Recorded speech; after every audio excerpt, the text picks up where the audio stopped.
Hey everybody, welcome to STL-Style, Mound City Songwriters Sessions. I'm Suzie Q. Let these guys introduce themselves real quick. You go ahead. Hunter Peebles. Ryan Stewart. Matt Vianello.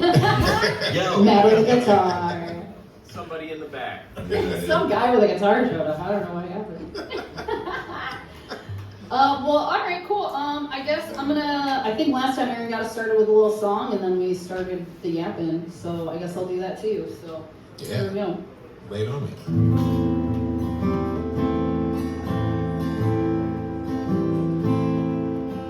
You change like the ocean, the tide is coming in.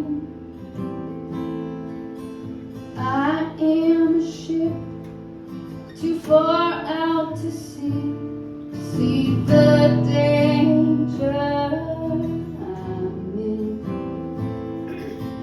Ooh.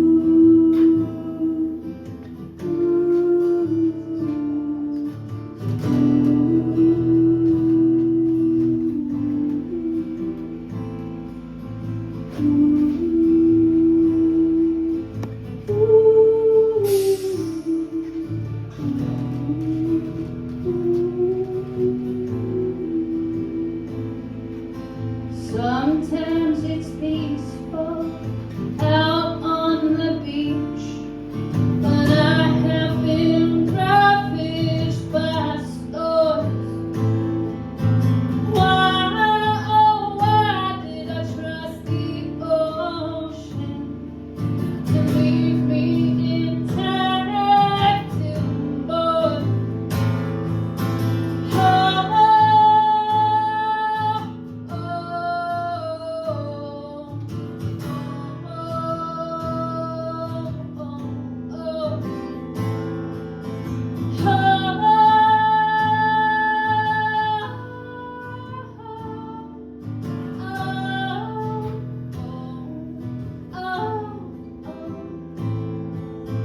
I've got my sails up, but it is no use. I can't find solid ground. Anywhere's fine, 'cause in a short time my ship is going down. It's going down. It's going down. Oh, my ship is going down.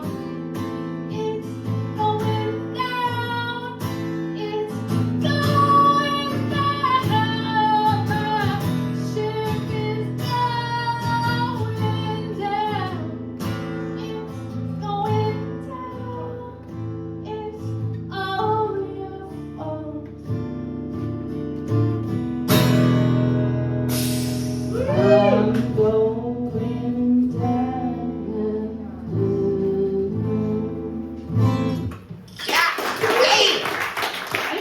That's what I'm talking about. It's going down. Ryan, I need you at every show to be my hype man. Yeah. I was in the fields, girl. I got a little goosebumps. It started Everything. off right, baby. You know Tell what I me. mean? My skin was crawling. Ooh! Ooh! I probably should have prefaced this before, but I've been, my allergies are going crazy. So if you see me being like, it's fine, I apologize. I'm gonna try not to clear my throat in the mic a million times. But, well, all right, let's get started, I guess. I'm gonna start with you, Hunter, because you're closest. Because you're right here, man. Right here. I guess let's start with, how long have you been gigging out? How long have you been playing? I started playing gigs probably 2012, but I've been doing it as a more main gig, a job, since 2018. Oh, yeah. When I moved to town. Oh, yeah. Where'd you move from? Just across the river in Shiloh, Illinois. Okay. Were you gigging over there before? I was. Okay. Yeah, I played a lot with my dad. Yeah, I've heard about your dad. You and Mel Papillo have legendary dads, man. If you guys don't know Mel Papillo, amazing singer-songwriter. She's got a great country band around town. You guys have played some shows together, right? Yeah. She's fucking great, man. But yeah, you guys have known dads around the music scene, which I fucking love. He's a It's so character. cool. He's a Yeah, I character. love it. Yeah, I need to be your dad sometime. It sounds dope as hell. And then so you got a backup band. Sometimes you play solo. Sometimes you got a Yeah. band. Tell me about the band. Yeah, 100 Peebles and the Moonlighters. That's the moniker we're putting out all the new music for right now. We're getting ready to go on tour May 2nd through 16th. Yeah. We're going out, heading west. We're doing KC, Colorado, Moab, Utah, New Mexico, Turkey, Texas, and Tulsa, and then we're coming home. Oh yeah. Now are these all new places or places you played A before? lot of them are. There's Okay. there's like maybe a few that Okay. we have done before, but we haven't gone this far west as a band yet. So Nice. we made sure to rent a van because all of our vans are like 20 plus years Oh, old, no. like 200,000 miles, and climbing up over the Rockies and back just seemed like a little bit much. Sure. Yeah. If we blow up the rental, at least they'll just replace it. Blow it up or stink it up. It's one of those gonna happen. Either way, it's on me. That's true. Yeah, your name's on the paperwork. huh? Right? Yeah, I signed everything. Well, you put out a few new songs over the last few months, right? Yeah, we're working on getting out our first full-length album. Yeah. And so we've been trickling out some singles. We've got 2 out so far, and our next one's slated to come out May 1st. It's going to be like to kick off tour. And we're kicking off our tour at Venice Cafe on May 1st. Woo! We're gonna make that a Yeah. party. Yeah, mark your calendars. It's gonna be a raucous one. Yeah. Trying to drum up some more gas. Try not to because it's stay not up getting till any 5 cheaper. again, though. You Yeah, gotta get in well, the van. no Someone's promise. gotta be awake to drive. No man. promises. We have a TM on this one, so I'll pray as much as I want. He'll drive the van. I'll nap in the back. Make the TM drive. The tour manager. Well, shit. Since you said you put out a couple new songs recently, would you mind playing us one of them? Sure. Awesome. This one's called Till I Find My Home.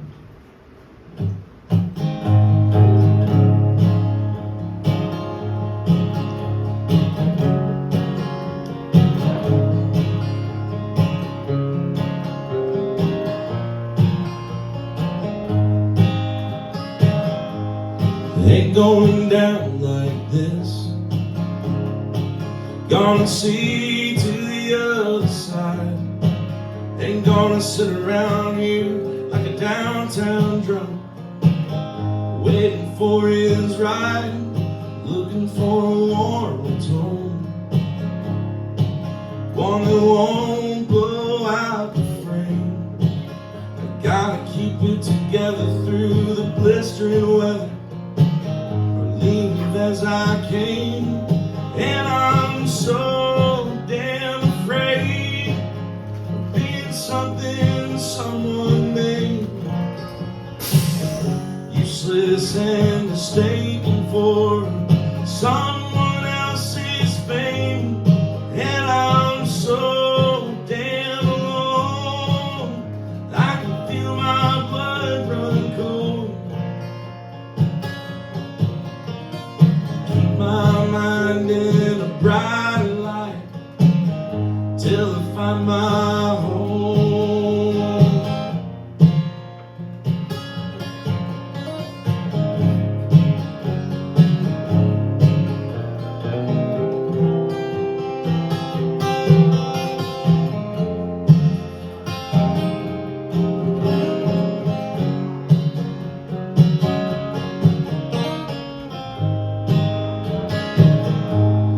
Hate to see you like this.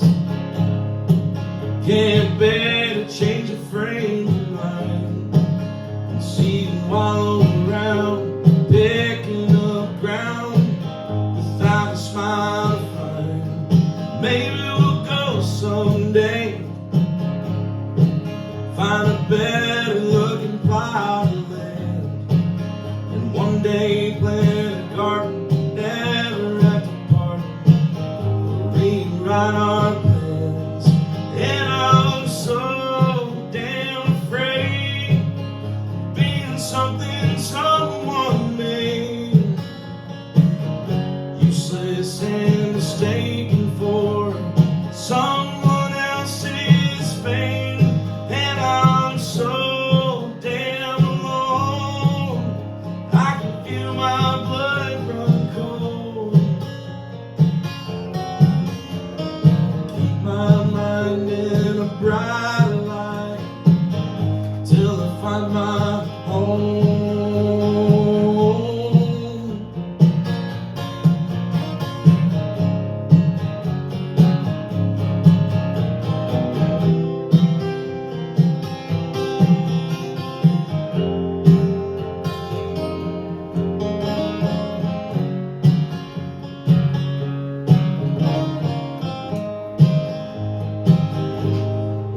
Someday I'll write a better song,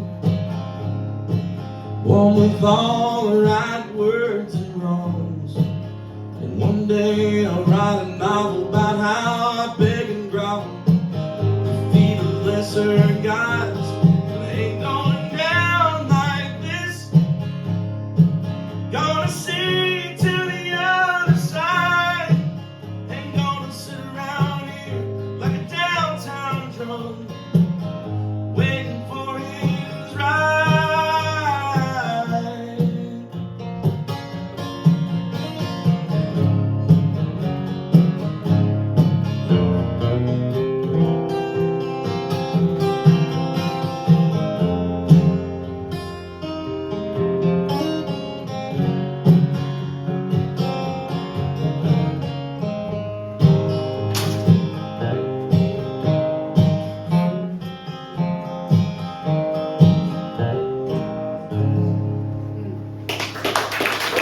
Yes. Absolutely. Thanks, Summer. Thank you. Ryan. Huh? Hey. Hey. How you doing, Sue? I'm great, man. How are you doing? I'm doing all right. Doing all Well, right. let's talk about, you're in a couple of bands. Yeah, that's correct. Now, I've known you, Jesus Christ, probably close to 20 years now. Probably about 20 years, right? Yeah, that sounds about right. Yeah. So I knew Ryan back when I graduated from Webster University in 2007. Because I'm old. Yeah! Right. Yeah, middle age, maybe. But back when I was in college, I had a couple of friends that I went to Webster with who were in one of Ryan's bands, Hazard to You Booty. And so I would go and see them and watch them. That was like right around the time I started like earnestly gigging out and stuff. I was mostly playing open mics at Webster and stuff like that. But yeah, so you've been doing this a long time, man. Yeah. So the funny story. So I'm in two bands, as Suzie said, Hazard to Your Booty, and then the Grooveliner. And funny thing is, I was not the original singer of either of those bands, but my twin brother was the actual lead singer of Hazard to Your Booty back at Truman State University, and he went on to do like a study abroad one semester, and the idea that his bandmates had was like, I know there's another one around here, another one of us, right? And so they basically was like, he's a twin and he has the same DNA, so his vocal cords were developed the same exact way. He's got to sound exactly like his twin brother, right? And I had to educate them and say, no, that ain't really how it works. But I did tell them that lucky for them that they did find the better of the two singers. So no, my brother was pretty good, but yeah, I joined the band then. And my very first gig, I was opened up for Nappy Roots, so in Columbia, and I never looked back. And so, and then years later down the road, we kind of came back to St. Louis and been doing the Hazard thing for a while. And then the Grooveliner popped up, and we did a show, the Loopland Carnival, I believe it was. It was a festival down at Union Station. And that's the first time I ever heard the Grooveliner, which is my guitarist here, Matt. He's the guitarist for the Grooveliner. Actually, our bassist, John Short, is sitting in the back. And I heard those cats, and I was like, bro, like, we need to be playing with these cats, like, from the jump. And, they did a couple of things, and then the COVID hit, and lo and behold, they reached out to me. They noticed that Hazard hadn't been playing for a little bit because, we all had kids, and, because I'm old. I'm old. So, and they were like, hey, do you want to do a couple of gigs with us, a couple songs? And I was like, yeah, why not? So jumped on with the Grooveliners and did a couple shows. Hazard and Grooveliner came together to do a couple of shows called Booty Groove, which is a tribute to, the Grooveliner. They typically do like meters type gigs and stuff like that. And then Hazard was doing like James Brown set. And then we came together and did a full-on Parliament Funkadelic set where I dressed up as George Clinton and had the 7-inch platform, silver platforms with the zebra pants and all that stuff, man. And it went gangbusters. And then after that, I was like, yeah, I got to be in both of these bands. So that's how we got here today. Excellent. Well, so tell us a little more about. So you're in two bands, and obviously there's some overlap there, obviously. Mm-hmm. So, but like, kind of break down. I know asking any musician, like, what kind of music do you play is like the worst question. No. We're all just like, I don't know what I sound But kind of break down No, like it's what actually- the difference is, like how you kind of. Yeah, it's actually one of my favorite questions. Oh, I great. do get that You're a the lot. weirdo. So, Great, congratulations. because you hear Hazard to Your Booty, and then you hear the Grooveliner, and you're like, man, and, what is that now? And I tell them both of them are rooted in funk and soul. And so if anybody knows what funk is, you got that bass line groove, that drum and bass line groove, but then you got those horns over the top of it and everything. Both those bands have those elements. What's different about them is that one is more funk, soul, and rock and roll, while the other one is more funk, soul, and R&B and more, like that have that New Orleans flair to it, right? So like all of those things kind of spoke to me in so many different ways, and I was like, bro, like this is where I'm meant to be. Like I gotta, I'm basically in the crevice between two of my favorite sounds that auditorily, I'm just like I can't believe I'm here right now. I get to write my own music, my own stuff with both these bands, and have my own sound and just kind of jump from sound to sound. You can listen to both bands and hear the differences, but you can also hear the similarities. And the reason why I like to do it that way, and the reason why I like being in both these bands is because there's so much inspiration coming from different people in the band. Like we've got Metalhead, who's our guitar player in Hazard.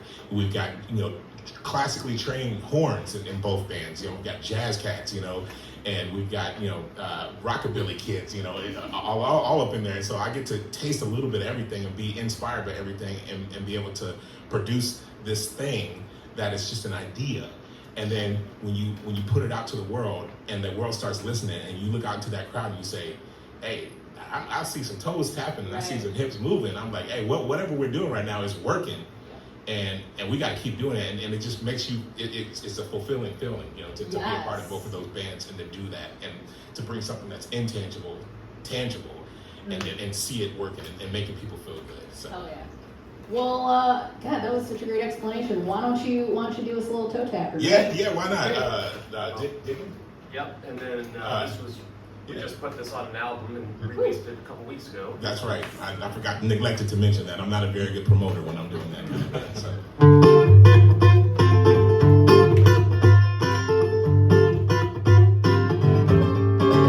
Girl, I've been digging on you.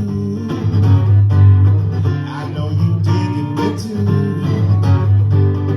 Don't really care what they say. Girl, we can do this all day. Just walk this way. Lady, come and get me. My glass getting empty. Vision getting shifted. Wanna get tipsy with you. She kissed me dead in my mouth. She took me back to her house. We on the couch. I'm asking what we do now. Yeah.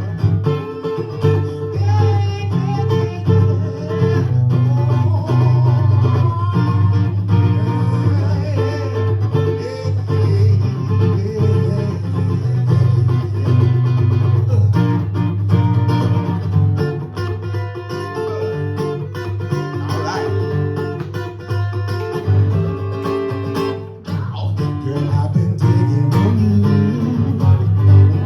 I know you digging me too. Don't really care what they say. Girl, we can do this all day.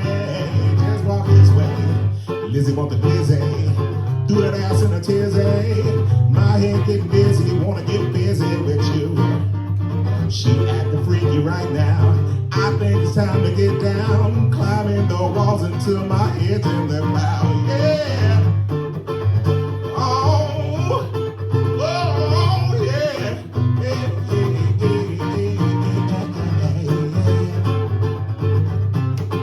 Oh, yeah.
know, that's more of a funk song. We had to kind of turn it into an acoustic type thing, but we did the best we could with what we got. Acoustic funk. Yeah, acoustic funk, yeah.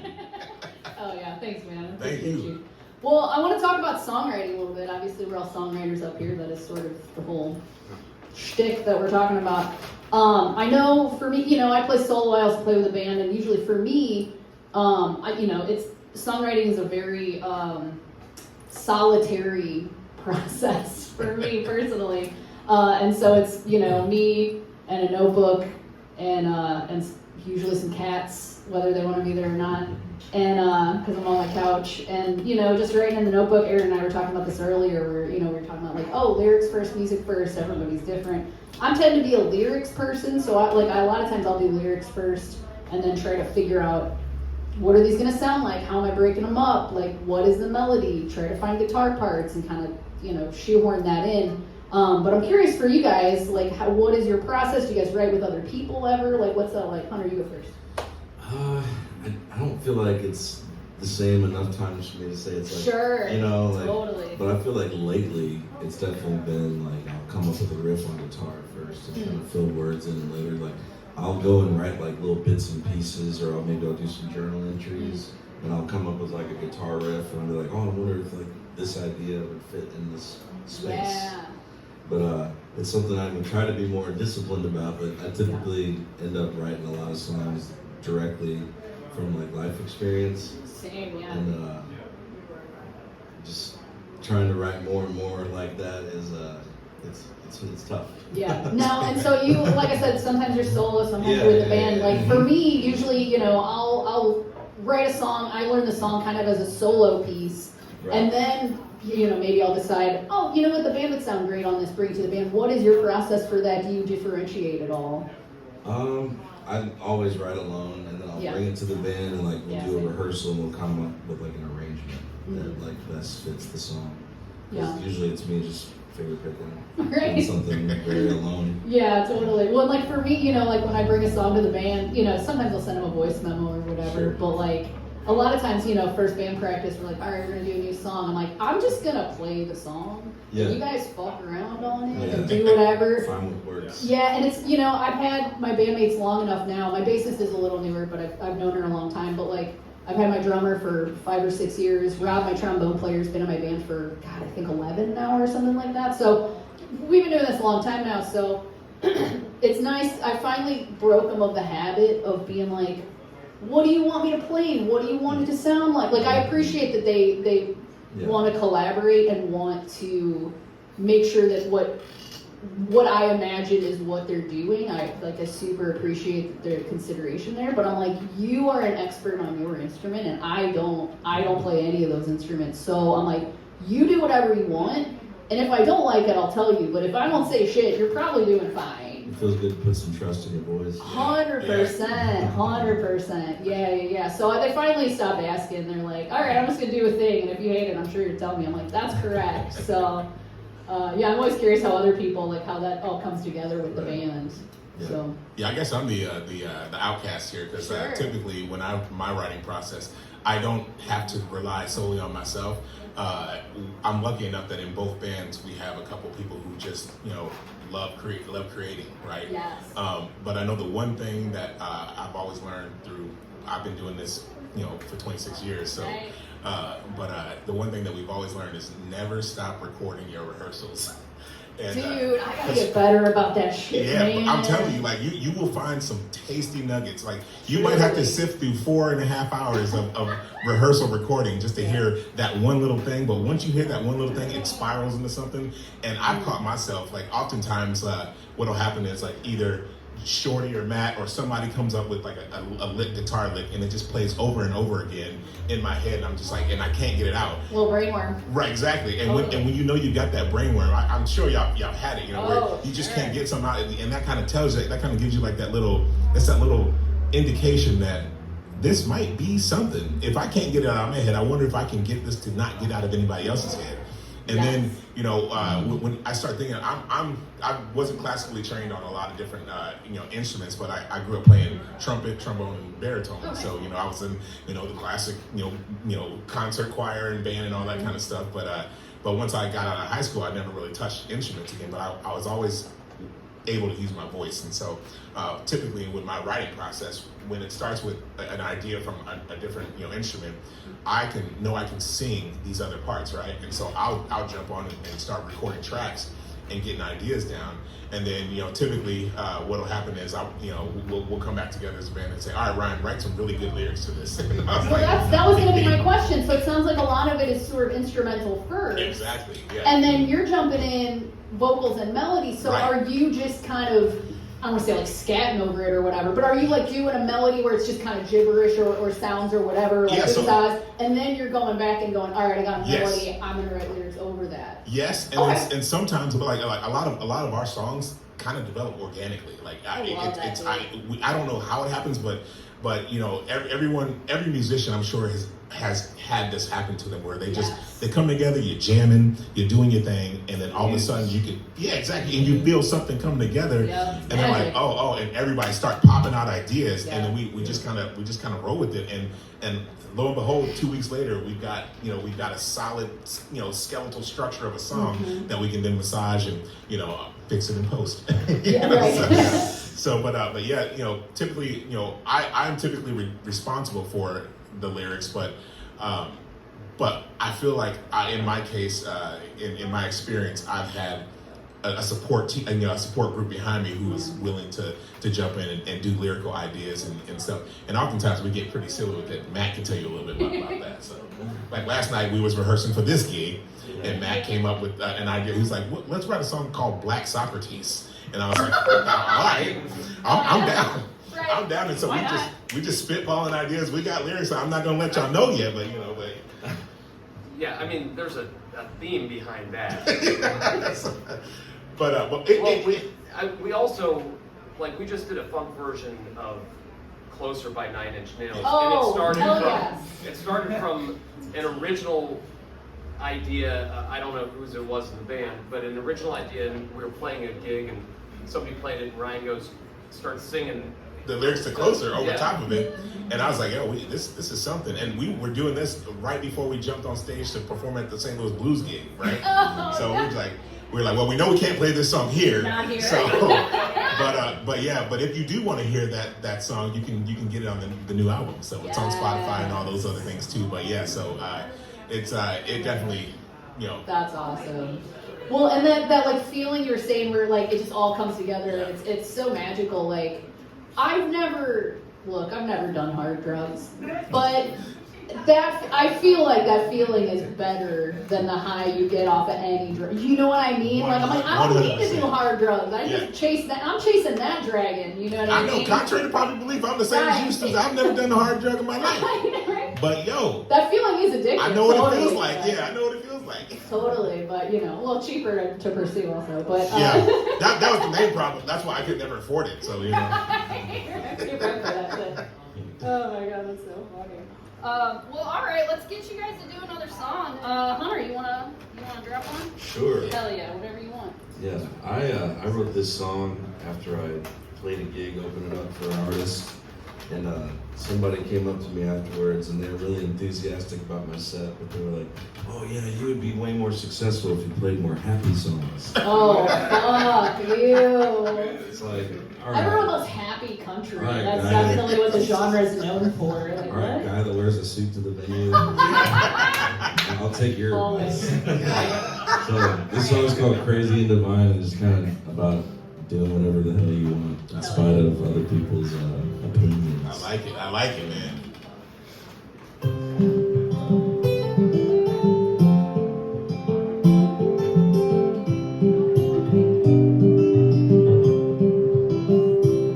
Well, I've been given career advice from every which walk of life. The message always has a similar tone. You better sing a different tune, quit howling at the moon, and compromise on things that you hold true. I guess I don't know the meaning of success. Some suit and tie just ain't the way I dress. Keep walking on the line between crazy and searching for that everlasting truth.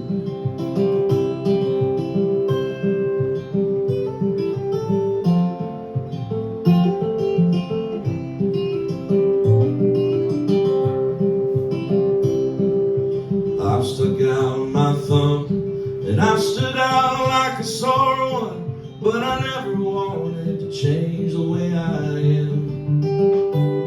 'Cause if you sacrifice yourself to please everybody else, your heart will break with every passing day.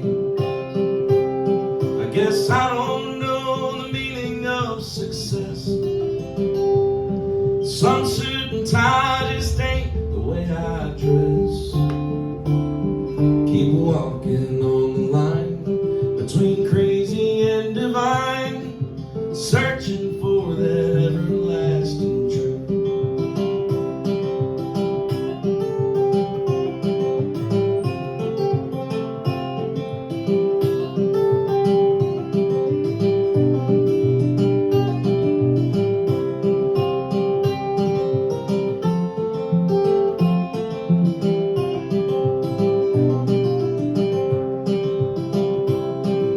So if you're feeling lost, wondering if it's worth the cost, refusing to fall in line like all the rest, know there's a love that's pure and true, and it's all safe just for you.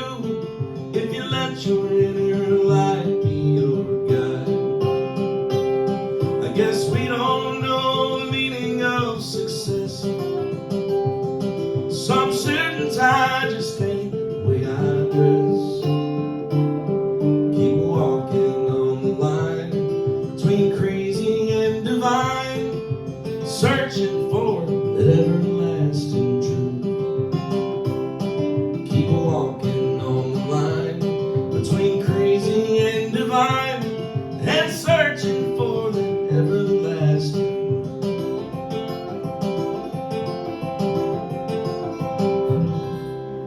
Man. Now that keep walking on the line between crazy and divine. That's exactly what it felt like.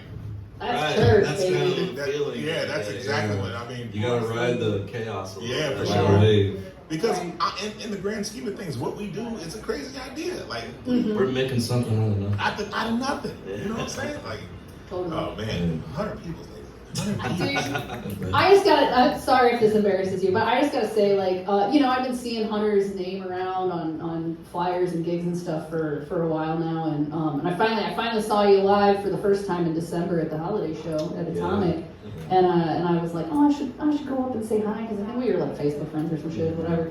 And so I was like, went up to say hi and whatever. But like, I gotta say, look, you're playing in Venice, you're playing all over, and I know a lot of your bandmates. I've known them for a long they've time, been playing so the scene a lot longer than that. yeah, you got kick-ass bandmates. I gotta say, really stellar band. But so I knew those dudes weren't gonna play with some schlub.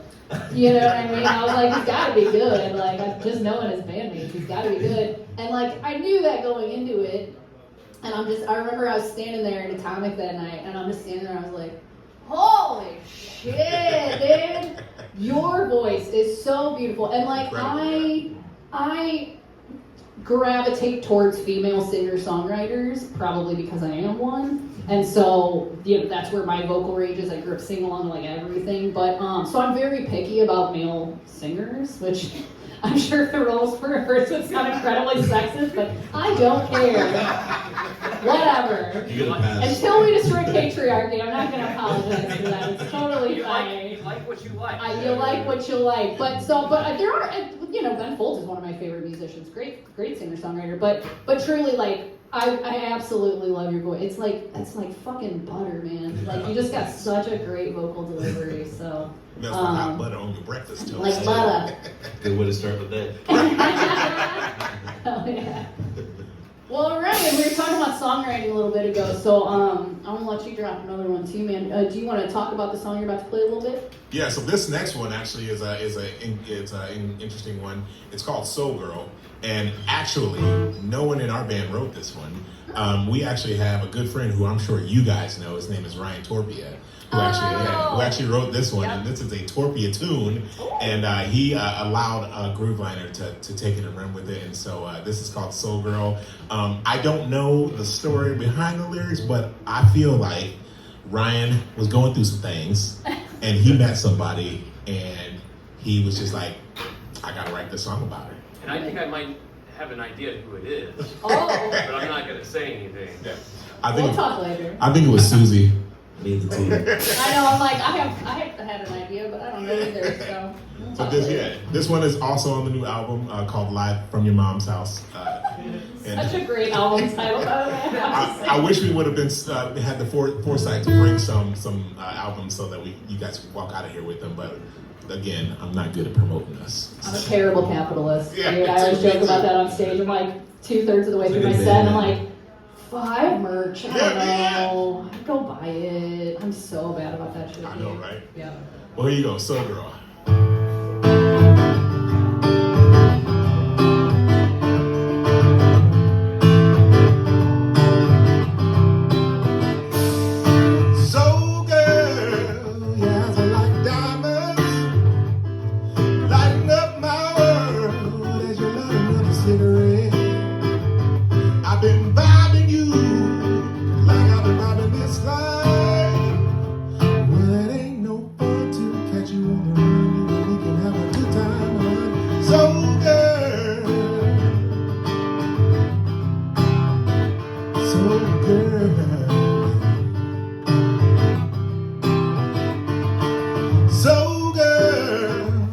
The way you're feeling, dancing in moonlight as you try to play it cool light. I've been vibing you like I've been vibing this bar. But it ain't no fun to catch you on the run, and we can have a good time. So girl,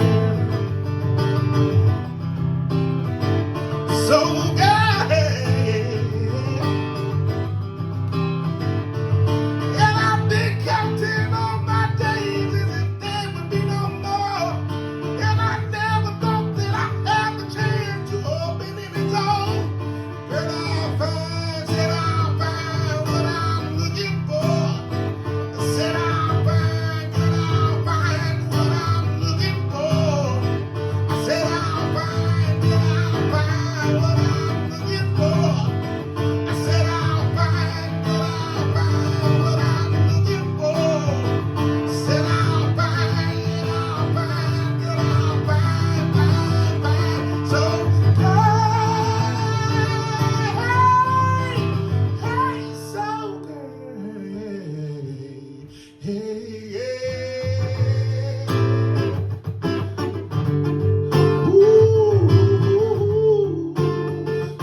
South Broadway stew.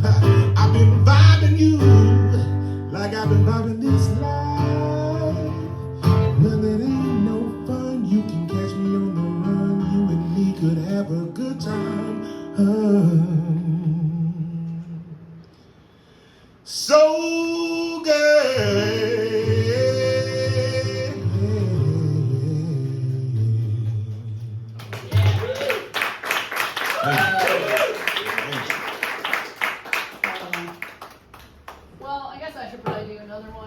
I'm gonna do.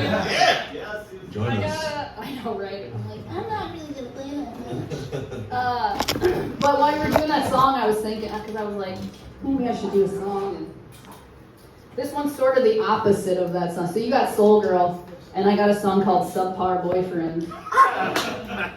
So, I'm not familiar with that one. Yeah, what's the opposite of a Soul Girl? So this is not about Tom. Our MySpace friend Tom's, no, thankfully I never dated. That would have been weird. That would have been very inappropriate, I'm sure. Oh man. doing. It's fine. I got a bunch of songs about this guy actually, because he sucks that bad. But yeah, whatever. Like half of my last album is about this same guy too. But this one didn't make the album. I wrote it like at a certain point. I was recording myself for my last album. I did it all home, and it's one of those things where like you can just work on it forever and ever and never finish it because you're like, okay, but one more song, or oh, I gotta fix this, or I gotta redo that, and it's like. At a certain point, you just gotta go, bro. It's done. Perfect and is you the gotta. enemy. Perfect is the enemy of Yes.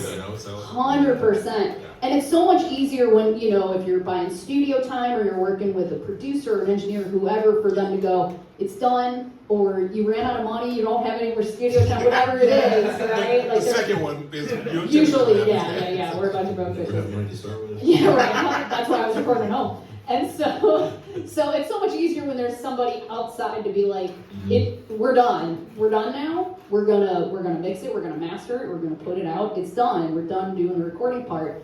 When you're just at your kitchen table at your MacBook, chain smoking joints, and recording whatever you got, at a certain point, you're like, I just keep like doing this, man. So I had to like cut it off. So this one didn't make the last record, but. Hopefully the next one, but this is called Subpar Boyfriend. It is unfortunately an incredibly true story. So here you go.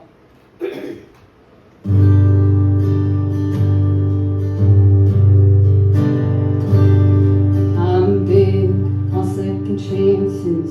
She called me a sucker, but I wish you'd apologize. You stupid motherfucker. Suck up your pride, put your anger aside, so we can start over again. I was crushed when you left. I sunk to my lowest. I was on the brink of death. But wouldn't you know it? I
Suzie, that song is about Ryan Torpio, wasn't it? I kid. Yeah. Beautiful. Oh, thank you. So, you know, part of this is not just talking about music, but talking about the St. Louis connection that we all have. Obviously, we're all St. Louis-based musicians, singers, songwriters, that sort of thing. So, real quick, before we get back into the interviewing, I just want to make a quick PSA. We've got a great St. Louis music community here. It's very tight-knit. A lot of us, you know, we've been in bands with each other, we played gigs with each other, we've all known each other a long time in a lot of cases.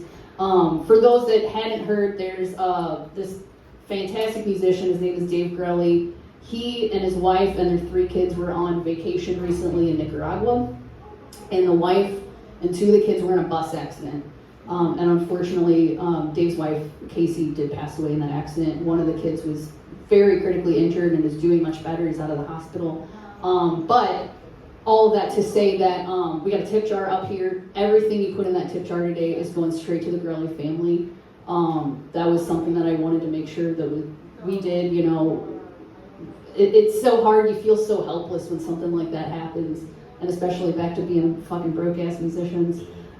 You know, it's like, I wish I could give you $1 million and fix whatever problems, or pay whatever bills, or do whatever, you know, ease that burden. And unfortunately, you know, we can only do what we have the capacity to do. But that was the one thing that felt like, you know, we were empowered to do is give whatever money we can make today to Dave and his kiddos. So if you do put any money in that tip jar, we super appreciate it. It's all going to Dave and his family. So I just want to make that super clear. Please put whatever money you got in there for them, because they can use all the help they can get right now. So, and I super appreciate everybody on this stage, and Aaron, who puts these together, and my bosses, Jeff and Randy, who own STL-Style. Everybody, as soon as I asked, I was like, is everybody cool with that? Everybody, without hesitation, was like, 100% that's what we should do. So I super appreciate you guys being so supportive on that. Yeah. There's also a GoFundMe page. Yes, there is a GoFundMe too. So if you're like fucking running cash on me, you know, see one of us, we can get you the link if that's something you prefer. But yeah, if you guys can, all of us, like, you know, whatever help we can give to the Grelly family, I'm sure they super appreciate it right now. So but thank you guys for being so generous with that today. But yeah, like, you know, one of the things that I do really, really appreciate about, you know, I've been gigging around St. Louis for about 20 years now. I started, you know, real earnestly going to open mics and booking gigs and stuff when I turned 21, because I was like, I'm like the size of a 12-year-old, so I was not going to be sneaking into bars before I turned 21. That wasn't going to be happening. So I was like, gotta wait. And I turned 41 this year, so it's been 20 years, which is crazy. But which I have a question for you. Yeah, I know please. you're typically interviewing us. No, please, lay it on me, man. Out of your career here in St. Louis, what is probably your I don't want to say your favorite, but what's a highlight show for you that you've done? Ooh, that's a great question. So can I give you a couple? Yeah, absolutely. Okay, I love it. Our shop cat Frankie is joining us for this interview. I love it. She's our rock star too. It's fine. There's a couple. So I just posted actually the other day. Some photos popped up in my Facebook memories. There's this event that ended a couple years ago, but it went on for like 12, 13 years, called Lo-Fi Cherokee. Super cool event. Yeah. Some of you know. Lo-Fi Cherokee was a thing that happened every year. I'll try to explain it as concisely as possible because it's its own thing, so it's sort of complicated. But basically, Bill Streeter, who's was sort of his brainchild, he's a videographer. He would book different venues up and down Cherokee for one day, and he would book a different band at each venue. And essentially, the band would play one song, and they do a live audio and video recording of it. And so that was like the whole day, just going up and down, you know, doing one video per venue, and all the AV equipment and setup and breakdown that requires. It was a crazy day, but so much fun. And then a couple months later, you know, he would do the editing and do his movie magic with them. And then a couple months later, he would do like a video premiere show. So like the year I did it, it was a Golden Record. It was 2720 then, but it's Golden Record. So you got to see him like on a big screen. It was super cool. I got fucking wasted at mine, but that's another story. I'm not a big drinker anymore for reasons like that. But a couple of photos popped up from my friend Drew Schaefer, another great musician around town. He had taken outside of the venue before we did our video shoot. So getting to do Lo-Fi Cherokee, you know, it had been going on a few years by the time I did it in 2016, and I was so honored and so stoked to be able to be a part of that. And I was working, I think I was working at Melt at the time up the street, but you know, I'd been around the Cherokee community for a while, and so it was really an honor to get to do that. And so that was really fun. I wasn't drunk for the video, just the video premiere, to be clear. It was like the middle of the day. That would have been real fucked up. But I got to do it with my whole band. At the time I had a trumpet and a trombone player. My trumpet has since moved to Colorado, but it was a 5-piece, so it was me on electric guitar, drummer, bassist, trumpet, trombone. Is really fun. So that was one of them, and then there was another one, I think it was that same year actually. There used to be, man, this is kind of bumming me out because I'm thinking of all the like defunct, really cool shit that used to happen around. There's still really cool shit, it's just different shit now. But there was one called an Undercover Weekend that used to happen. Yeah, I know, see, you know all the cool shit. Mike Tomko used to put those on, and it was over at the Firebird usually, I think. But basically the premise of that was local bands who are not cover bands would be a cover band for one night. And you had to like submit and be like, here's my options of bands I want to cover. And a lot of years he would do a theme, so it'd usually be 2 or 3 nights. So like maybe one night you do a 70s night, and then an 80s night, and then a 90s night, all one weekend every year. And it was so funny because I had submitted, I think the year before I did it, and we didn't get in. And I was like, okay, fine, you know, it doesn't matter or anything. I was like, okay. But I had just done an Ani DeFranco tribute show over at Off Broadway the year before. And I don't know what happened, I don't know the specifics, but one of the bands had to drop out fairly last minute on Undercover Weekend, I think it was 2016. And so Tom Coe reaches out to me, and he's like, dude, I'm in a pinch, I gotta get another band to fill this slot. Would you want to do, I know you did the Ani DeFranco tribute, would you and your band want to do an Ani DeFranco set for Undercover Weekend? So I kind of like snuck in on it. Nice. I know, right? I was like, I'm not supposed to be here, but hell yes, I'll do it. So same deal, we had the 5-piece band, so I did the horn section and all that stuff. It was super fun. And I got to be Ani DeFranco for a night, and it was a fucking blast. So yeah, those are probably my 2 favorites, yeah. Yeah, what about you? Oh, I probably got a ton of them, but I think I'd say 2 of my highlight gigs would probably, the first one would probably be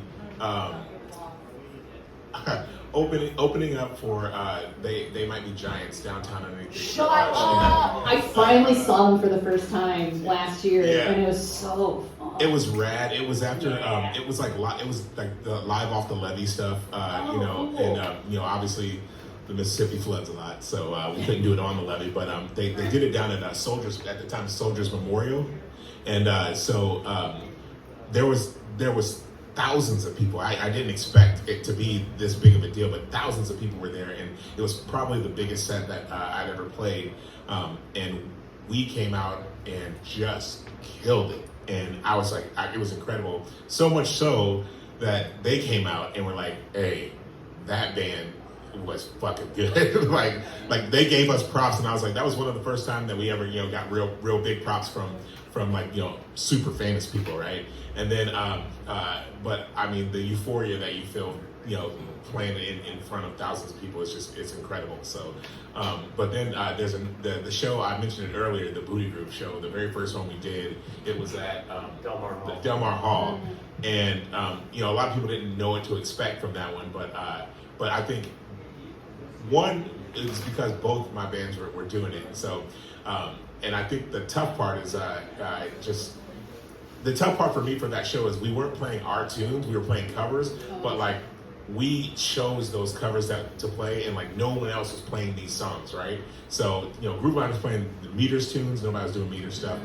We were doing James Brown, nobody was really doing James Brown stuff. I mean, we dressed the part, looked the part. That was like the most fun. And then when we came together, and it was the Grooveliner and Hazard to Your Booty, we had Emily Wallace, Alex Sinclair, like all these just heavy hitters, singers, like coming up on stage and playing. I mean, I think at one point we had like, you know, 19 people on stage. It felt like a Parliament Funkadelic show. True to form for and fun. And I kid you not, it's one of the few shows that I can recall. Like, I remember starting it, but I don't remember I don't remember. I remember starting and ending it, but I don't remember anything in between because we were just like so into it, right? Yes. You know, Like, and I was like, man, it was incredible, and I like just.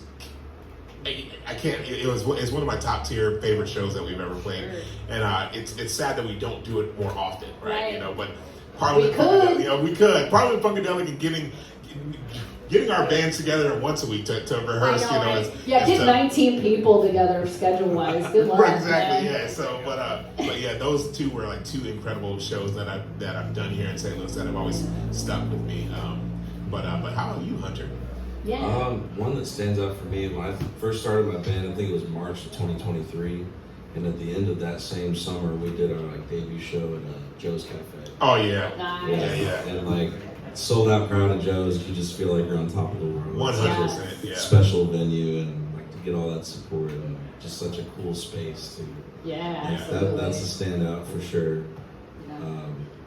I did Lou Fest one year. Ooh, R.I.P. Lou Fest. Right. I mean, Yeah, right. Well, I was not the last year, so it's Sure. not like I ruined it. You're not the jinx.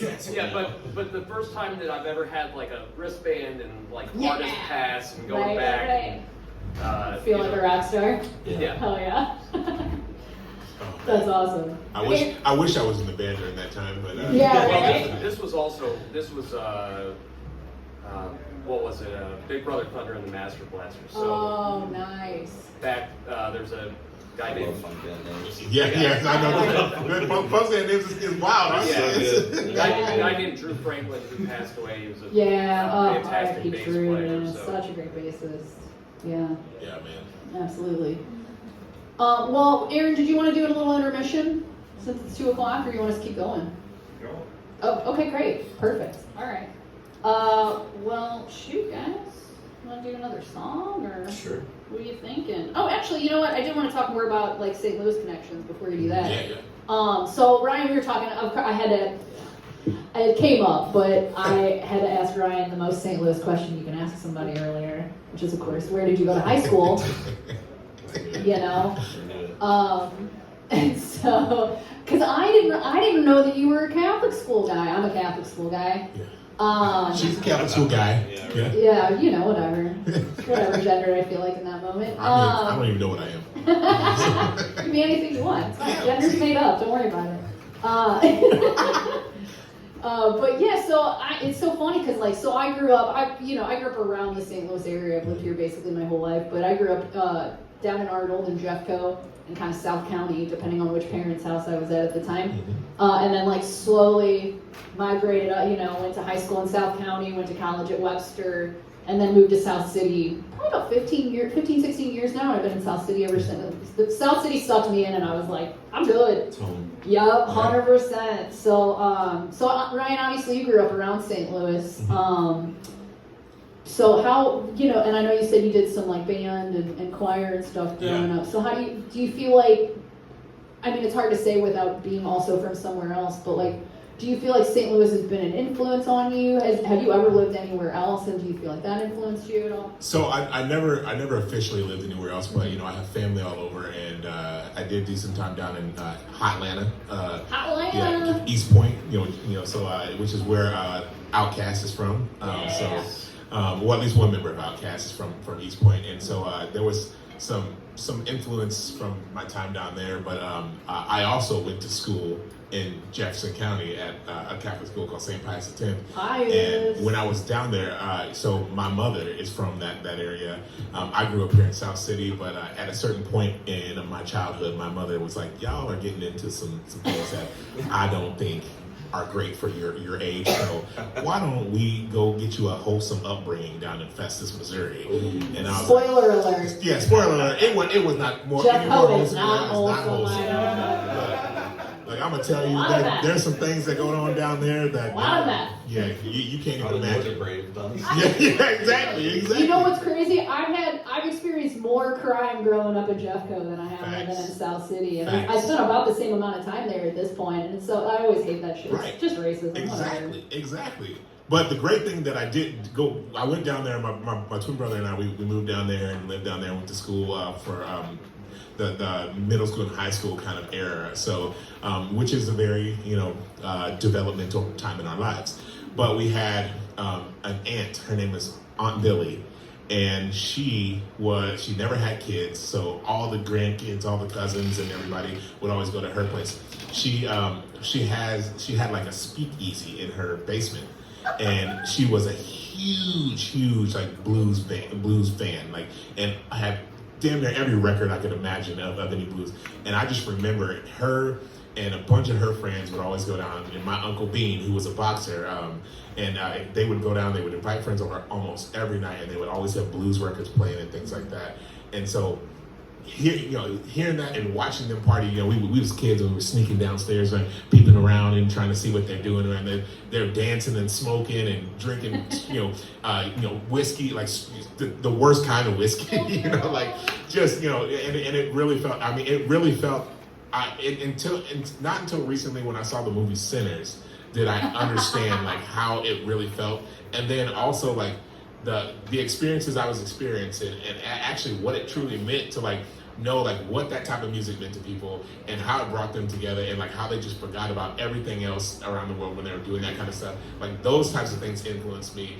I will say when I moved back to St. Louis after going to college at Truman State University, I think the thing that really drove me to want to do the music that I do today and to want to do original music was the fact that St. Louis was well known as a cover city band, right? Like a lot of bands were really well known around here, but they were doing covers. And I was like, and they were doing them good, don't get me wrong. I performed with Jockers in Vegas. I used to be in a band called Fat Pocket, and we did nothing but covers. And in this town, it's very lucrative, right? But lucrative doesn't always mean happy, right? And so, and I'm not a person who has to have all the money in the world to be happy. I just want to, make my mark on people and make sure that people are happy because of something that I'm providing them, that I created, right? And so that kind of drove me to want to make new original music that was influenced by all these things, and a lot of people say, you got the talent, you got to use it or you lose it kind of thing. And I was like, well, it's not about using it or losing it. To me, it's about using it and spreading it and inspiring other people to do it. And so like, I kind of use those things as my motivation, like the experiences I had as a kid, the both the good and bad, Right. And so I think, in that vein, yes, St. Louis did inspire me to do the thing that I do today.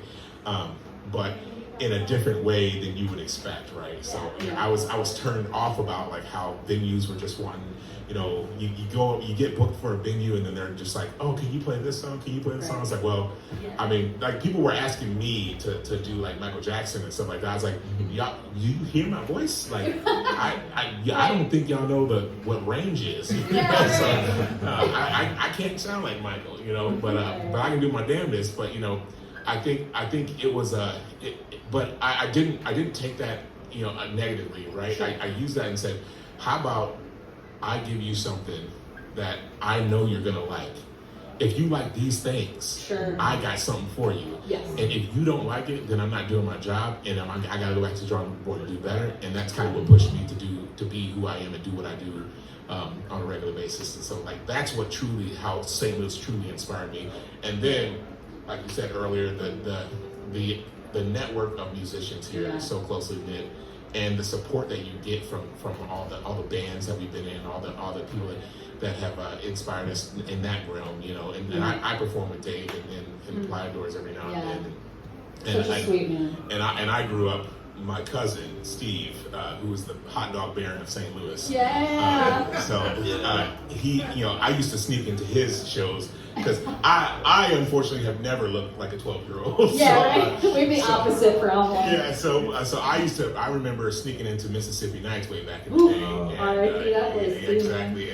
And I mean, seeing him do his shows, and and all that good stuff. And oh, look, the next generation, my son just walked in with my wife. So, but I remember, doing those things, and those type of things are what keep me going and keep me doing what I do today. So thank you, St. Louis, and thank you, for all the experiences that I had in being who I am. So. Yeah, well, and I want to touch on something that you said real quick, because you truly, the cover bands make more money, and I could look, I'll tell you, I'll go on all day. I work, for those that don't know me, I work here for my day job in this shop, so I am a huge cheerleader for St. Louis. You can't really work at STL-Style without being a huge cheerleader for St. Louis, and so I could go on all day about a million things that I love about St. Louis, not just the music scene, but as a city in general. But one of the critiques that I do have is that we have such an embarrassment of riches when it comes to talent, certainly in the music scene, but art in general. We have such a vibrant, beautiful art scene. And one thing that I've talked to so many people over the years about is that nobody, whether you're from here or you're a transplant, if you're an artist, you're not here because you think you're going to get famous here. Right. No one's here to discover you. Agents, rent's cheap. Yeah, right. Well, truly, and it's central to a lot of places if you want to tour. There's definitely some pros to that, but ain't nobody taking gigs here because they're like some agent or record label scout is going to be in the audience of record. That's literally never fucking happening. It's not going to happen. So people are here because it's and doing art here for love of the game. Don't kill the dream. I'm so sorry. The dream is alive, but I mean, there might be a time Epic Records is not coming here to sign you, brother. And so because of that, the thing that I found, again, I've been doing this a long time, 20 years of gigging, I've met so many amazing musicians, and so few of them are jerks. I could probably count on one hand in 20 years the number of local musicians and local artists, and I was like, that guy's kind of an asshole. Yeah. So few. Everybody is so kind and so generous and so willing to talk to you about, oh, cool guitar, tell me about it. What pedals are you playing? Where can I listen to your music? Can we play a show together? Doesn't matter. Whatever. Everyone is so freaking cool, man. Yeah. And so sweet. I second that, Suzie. Dude, we're so lucky, because that's not true everywhere, man. There's really so isn't. many places that are competitive and they're cutthroat. Yeah. And people are trying to steal gigs or get the attention, it's a pie and we're cutting up and serving pieces of it. And it's like, my brother, we don't need to be doing that shit. Hey, please. Was your boyfriend a musician? Which one? That you wrote the song about? No, that one wasn't.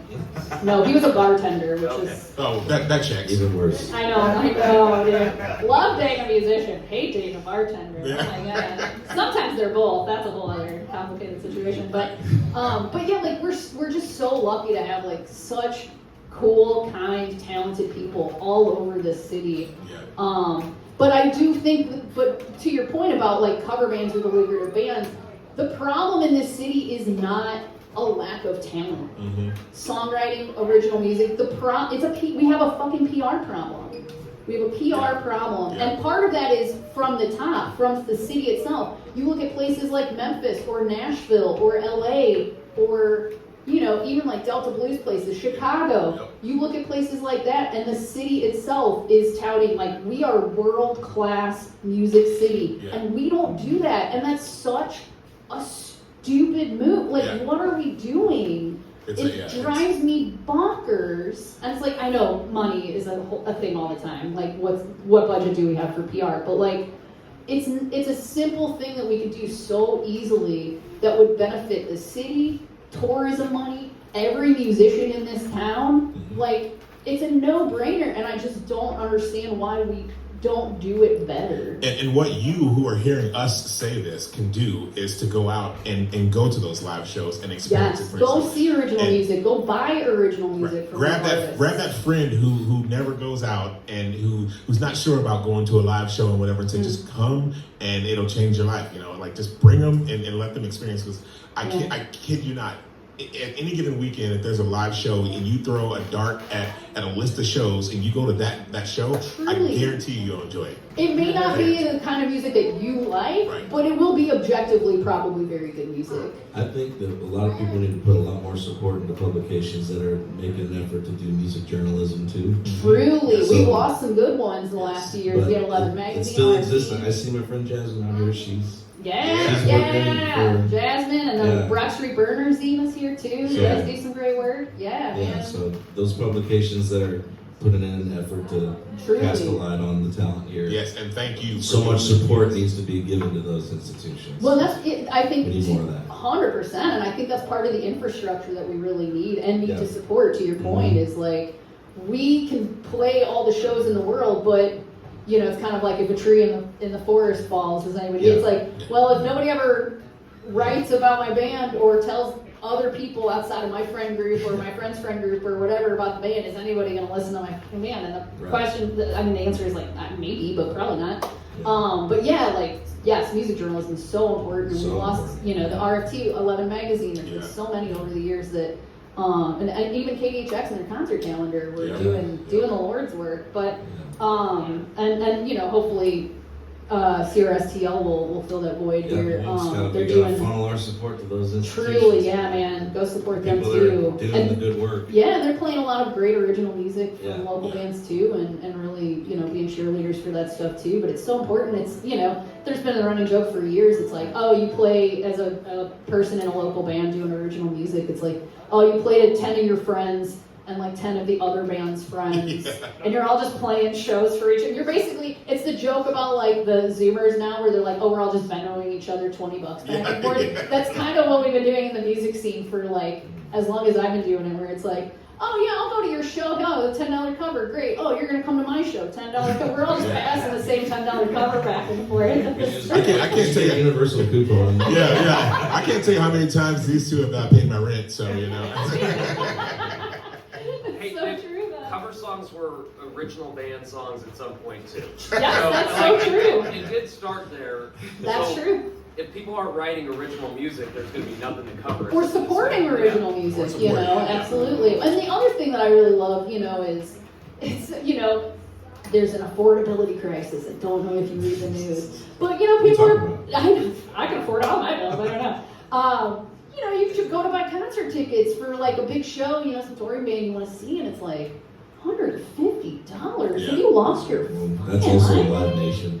Well, that's a whole other. Yes, 100% correct. But that's a whole other thing we don't. How many get hidden into. fees are in this? Yeah. Right. So But Live Nation is like he who will not be named. Yeah. for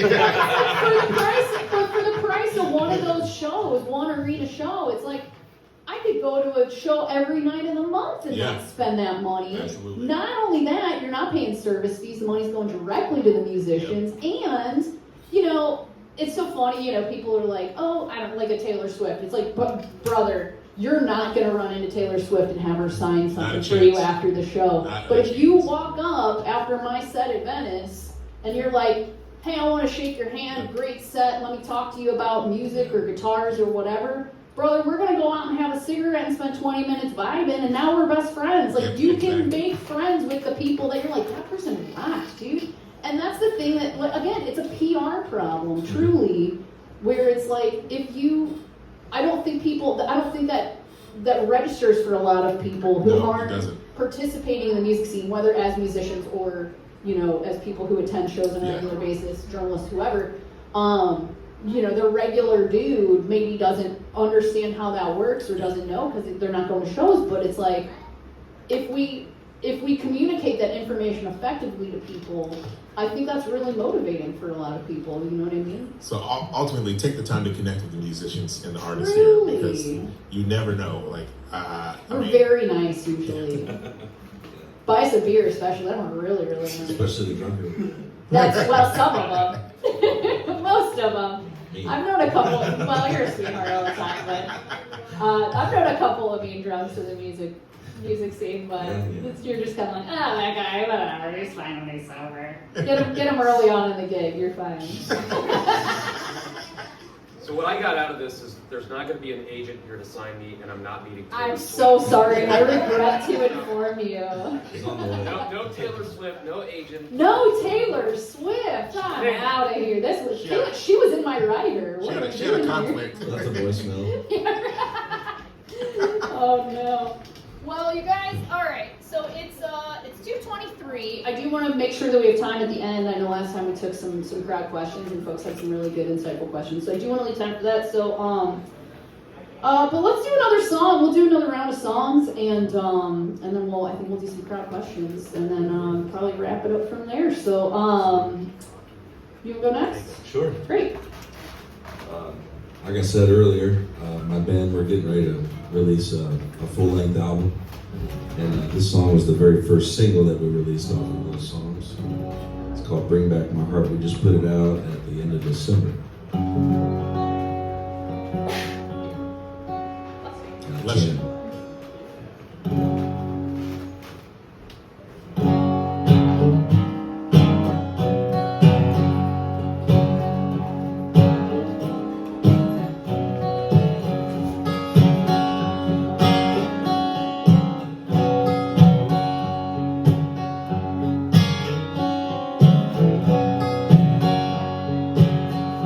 Is it everything you want it to be? Straining your eyes until it's all you can see. You placed your bets, you got money to burn. So take your place, baby, it's your turn.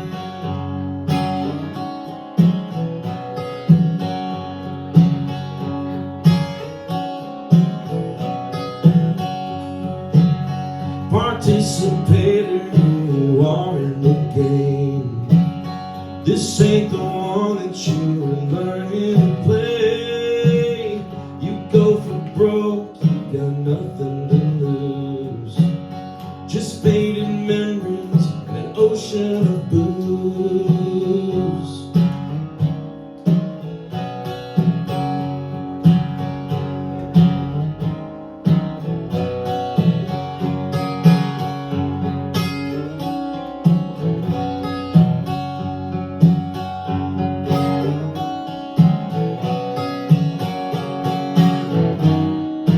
There's not a single day that I don't think of you.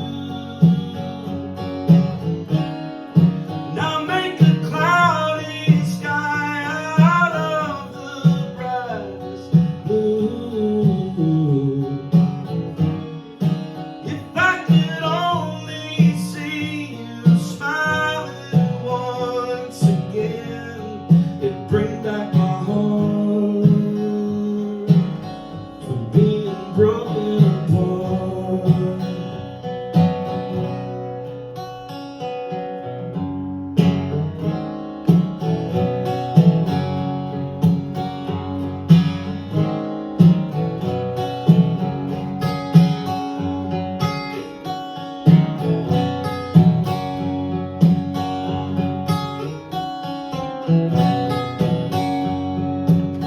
I know you see the writing up on the wall.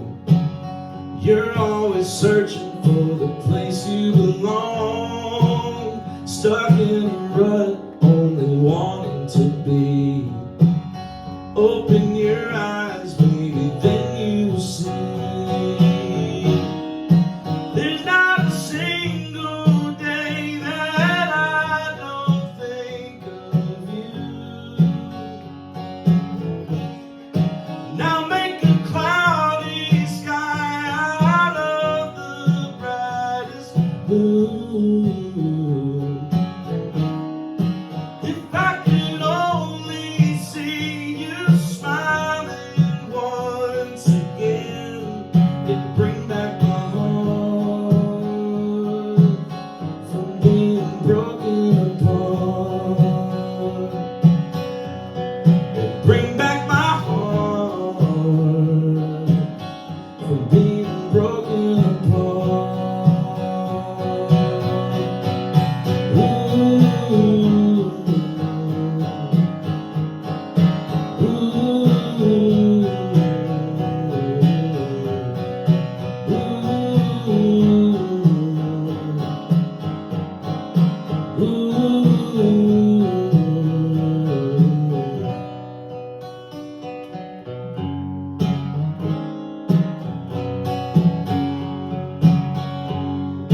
Winter Peebles, man. It was so hard to not sing backup on that. I'm like, shoo-doo-doo. Yeah. On the ooze at least. Bring the funk into that country. Yeah, Oh, yeah, funk it up. Hell Oh yeah. man, I'd love to, man. We got to get together and do something. Right. Yes. Well, speaking of funking it up, Alright, we're My gonna dudes. Mustang Sally. you wrote that. That's crazy. Yeah, I didn't yeah, know. it's Little known original. fact. Yeah, it's from way back, This you know. talent. What am I Yeah. Unmatched. Ooh, baby, I like it raw. No, this one is off of our new album as well, called Funky Bitch. So, But with an O. yeah. F-O-N-K-Y. Yeah. Oh, funky. Funky. Is that like when cats are chonky? Yeah, well, exactly. Sure. Love Exactly. it. I'm into it.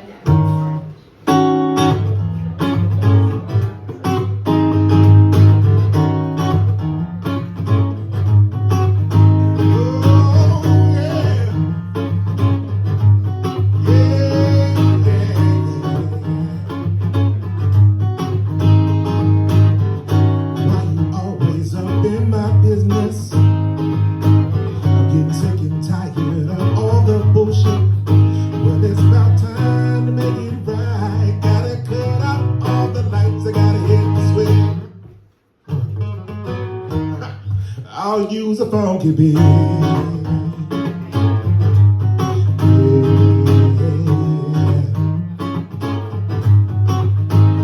Ain't got time for all the arguing.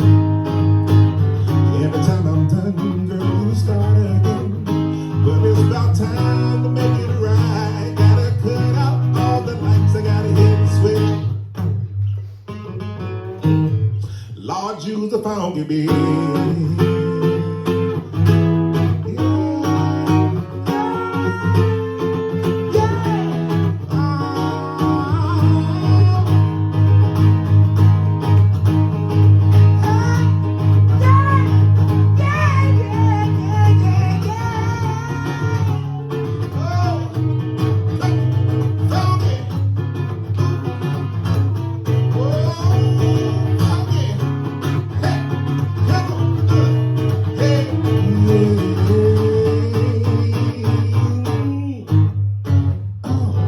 Starting fights for the hell of it.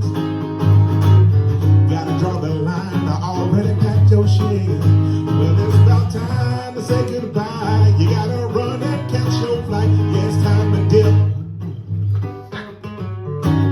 'Cause Lord, use a funky beat. Yeah, use a funky beat. Lord, use a funky beat. Yeah. You're using wrong. Come on, man. Well, you were funky, funky, funky. You funky bitch, hey. Funky bitch, funky bitch, funky bitch. You funky bitch, hey.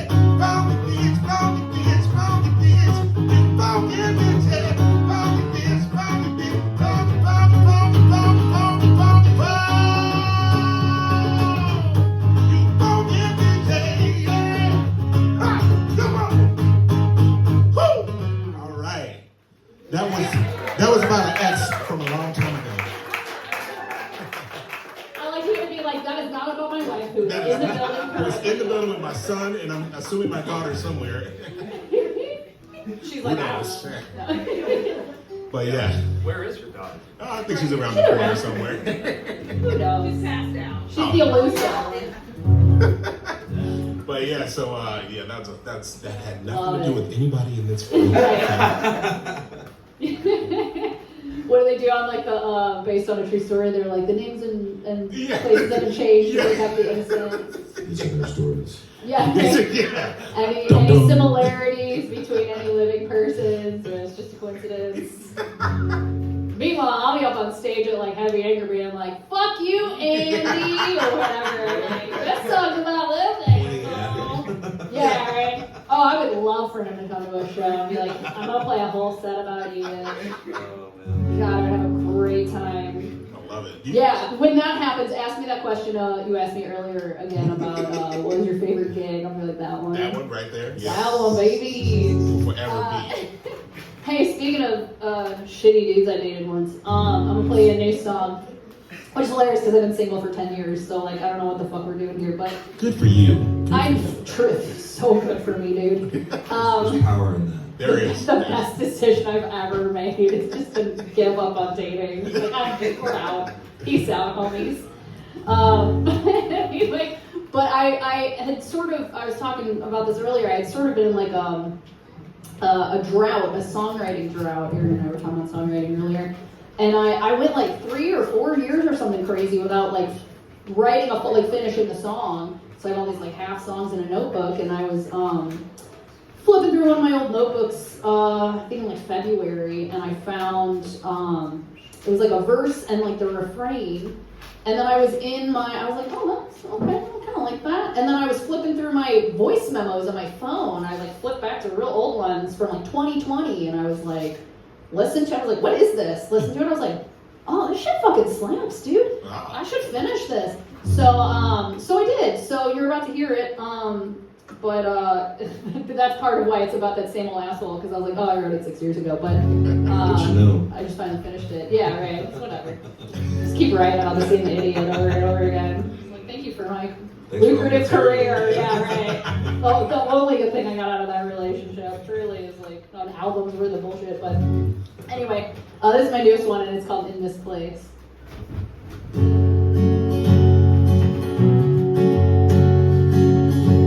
There are no words left to tell you how I feel, so I'll just shut up now and be still. I am so empty, there is nothing left in me. I poured my insides out, but hoped you wouldn't see. There's things I cannot say, not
everybody. I think we're at the point where we can do some questions if anybody has any.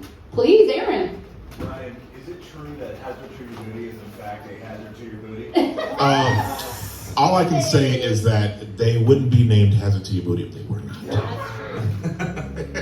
Aptly What is named. the significance of two Z's? What? It's extra hazardous. Yeah, exactly. We always joke about that name because a lot of people are like, why the name Hazard to Your Booty? And for two reasons. Why not? Yeah. First of all, why not? For two reasons. One is we actually got the name from George Clinton. There's an older movie that was before some young people's time called PCU.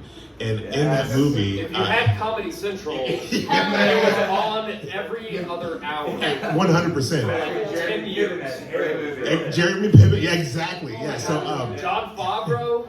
Oh, wow. But And where so- can you watch David it now? Spade. I mean, probably Tubi. Probably Tubi. Yeah. So, Right. but in that movie, there's a song called Stomp, and at the very beginning of that song, Stomp, George Clinton says, "Feeling the stomp will cause a hazard to your booty," and we were like, "What? Yes. How you not taking that? And so we just took that, right? Yeah. That's such an amazing obscure reference. Right, It's I'm so saying- good. And that's the beauty of what we do. Yeah, that's one of those if you know situations. 100%. You know what I mean? But- That movie is Absolutely. fantastic. That movie's great, but also with the fact that Hazard to Your Booty is like, I feel like you can vouch for this, Suzie, is that when you do go to a Hazard to Your Booty show, and now a Grooveliner too, you will dance all night long. I'm not a dancer. I'm a folk musician. I don't fucking dance. And I dance at hazard shows. And back you wake in up the day, next so. morning, you're like, what the fuck happened to my ass? The funk overcame me. Yeah, so Yep. so that Hazardous. that's the short answer. I'm afraid that's a long answer. That's why when the last time we played together, I made sure we played before you and not after. Right. There's a puckering, I've seen it already. It's all about the Oh, form. That's right. That's right. So funny. Anybody else have any other questions? Yeah, you go first. Hey, I'm Jasmine. I'm a music critic for the St. Louis Post-Dispatch, and I want to thank you guys for sharing your art and your work with us. Thank you for today. coming. Thank you for Yeah, having thank me. you. And thank shout out to Aaron, my friend. Yay! Man, I Aaron, you wanted know to ask, something. I feel like as like a music fan, it can be so easy to forget that so many of our favorite performers are songwriters too. Yeah. Why is it so important to highlight the songwriting component of your artistry just as much as you highlight the performance side? Ooh, that's a great question. Can I give a short answer? Please, there? yeah, go for it. I've played in instrumental bands. They're not that much fun for crowds unless Okay, you're like sure. really into Jazz. I was gonna say jazz. Jazz and classical. It's a lot more fun if there's something to sing along with. Sure. Yeah. I think my personal take is I feel like I can a lot more connected to an artist I like when I know that the song that I like is one that they wrote, and that the artist also writes songs. I feel like a lot more connected to that artist, like knowing like maybe this is like their perspective, versus like they were pitched a song and someone else wrote it. But like I just feel a lot more connected to some of my favorite artists when I find out that they did write that song. Yeah. And I think that's what's important for me. Totally. And I'm sure to your point, like some of this is like parasocial relationships type stuff where it's like, oh, we're friends because we've been through the same thing. Where it's like, okay, well, I don't know about that, but and I'm like, oh, I love Phoebe Bridgers. I so relate to her music. Like, girl, we're not friends, but there is something I think, and especially like I'm very much as a music listener, I'm very much a lyrics person, and so and being a folkie, like I love a great story in a song, whether that's a murder ballad or a political song, like Woody Guthrie was so great at, or something about relationships, which is kind of my forte. Sad and mad is what I'm really good at, but I have had like, to your point and to your question, I've had several women over the years, quite a few, who have come up where I've been like, oh, this song's about a shitty ex, whatever. I've had women come up and be like after my set and be like, dude, we date the same guy because I went through that exact same thing and it was so relatable, and like, thank you for putting a voice to something that I felt like I was the only person who experienced that shit. And it's like, no, of course you're not. Like, these things are universal human experiences, but sometimes you need somebody to say it in a way that really hits you in a certain way, and I think that's so important. You know, I do a lot of cover. You know, I do cover songs here and there too, and that's super fun. But there is something very special about being like, this is my experience, and I hope that you relate to it. And then also like to get that feedback of somebody being like, I do relate to it. Like it's such a beautiful moment to have. Yeah, and I think outside the obvious too of and being able to connect to the artists and things and to the music is that the crafting of lyrics is not only, you know, it's an art to writing it, right? Mm-hmm. But it's also a part of the music too, right? And so it's not just, you know, you're listening to words, you're connecting to the words, but what you don't know is that a lot of songwriters craft their lyrics, and even down to the rhythm of the way they say it, you know, or like that's as much a part of the music as the music itself is, right? So exactly, it's like a fingerprint, and so you ask any drummer like, oh, whose lick is that? Oh, that's this guy's lick, you know, and that's part of their thing, you know. But a lot of people don't realize that when they hear that song that they love so much, that it's not just the music that's driving them and embedding into their mind. It's the way it's sung. It's the timbre. It's the range. It's so much, and it's the melody, and it's not just the words too, but it is a lot of it is the words for that connectability. But to give something staying power, you know, it has to have that thing that digs into your brain and sticks there and makes you remember it. Like I think one of the greatest examples would be Prince with Dove Cries. It's such a minimalist song, but everyone who hears that song knows. They're not mistaken it for another artist. Exactly, they're not mistaken it for, and they know every word, when it's gonna come, when it's gonna happen. Like it's just one of those things that like how that materialized and how that has had staying power over the decades, you know, and that's not just music, that's the craft of songwriting, you know. So Absolutely. Yeah. In our process when we're writing songs, it could be, you know, it's a couple chords.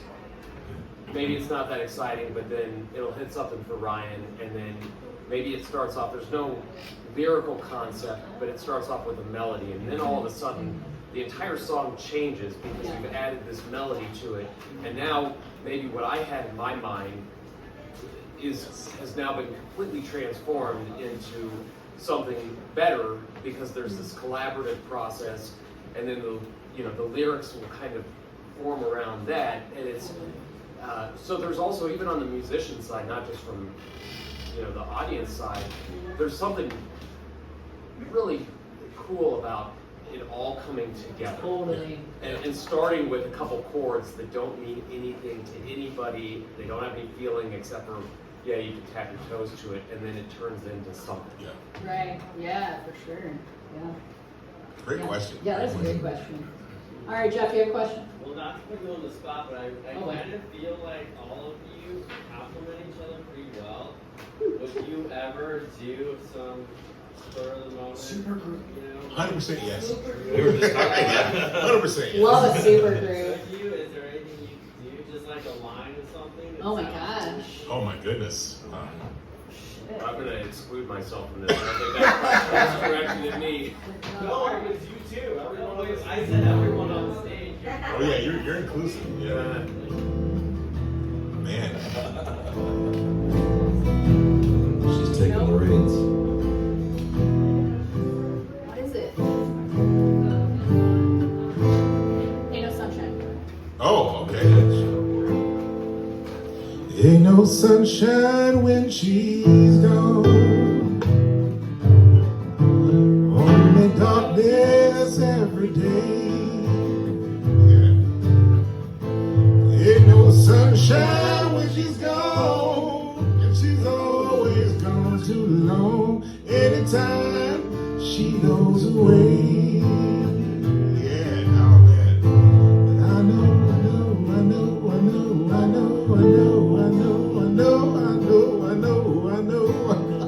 Oh, yeah, you won't leave them things alone. Ain't no no sunshine when she is gone.